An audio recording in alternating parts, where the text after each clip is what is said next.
We hope that the South African government can support and call for a civilian-led government and to denounce the trans-military council, which is responsible for the atrocities that are happening now, for the killings and for the mass rapings. It's on their orders that it's happening. So the South African government can, under no circumstances, recognize them as a legitimate government. We really hope that the South African communities can stand with Sudan, with the Sudanese people, to show their support, because especially as South Africa is the leading human rights pioneer in Africa, we need to create an example for the rest of Africa and to show that we are the first ones who protest again, for democratic changes on the continent. We have a duty to do so. I used to teach a course on Ikhwan al-Muslimun in Egypt as well on the Mahdi movement in Sudan.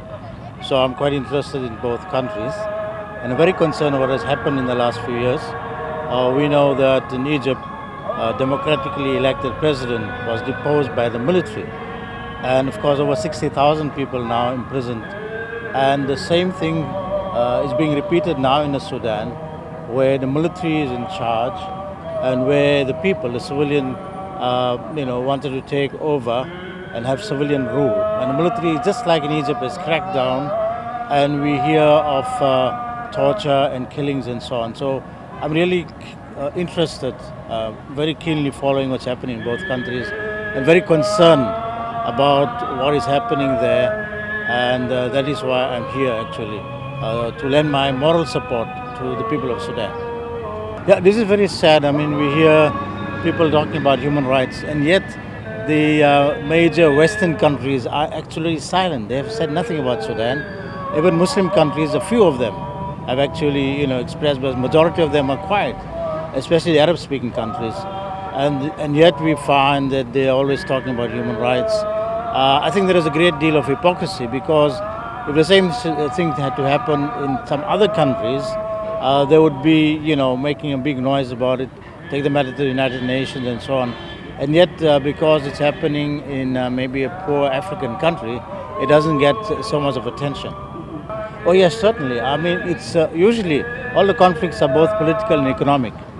And I now hear about oil being discovered in the Sudan, and people can smell oil from far. So I think there's an economic interest in Sudan as well. And what the countries which are interested in the resources, what they do is they want to always have a friendly government. So they don't want to have a government which may affect their economic interests. And I think this is why the military always moves in to ensure that they have a government which will comply with their wishes. And I think that's what happened in Egypt as well. Look, the very least that a government can do is to express a statement to say that they are concerned about the situation in Sudan, and that they would like to see a civilian government in Sudan, and that the military should establish order and then, take a back seat. They have made comments about Morocco, about Western Sahara. So I don't think why they cannot make any comments about Sudan.